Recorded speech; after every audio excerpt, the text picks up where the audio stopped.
U ono vrijeme s Isusom je putovalo silno mnoštvo. On se okrene i reče im: dođe li tko k meni, a ne mrzi svog oca i majku, ženu i djecu, braću i sestre, pa i sam svoj život, ne može biti moj učenik.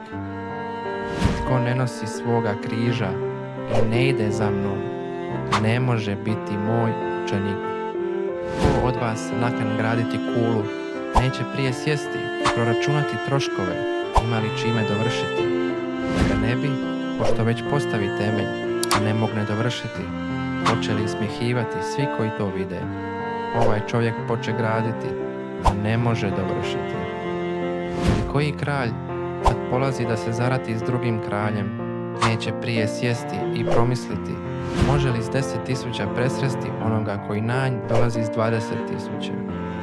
Ako ne može, dok je ona još daleko, poslaće poslanstvo da zaište mir.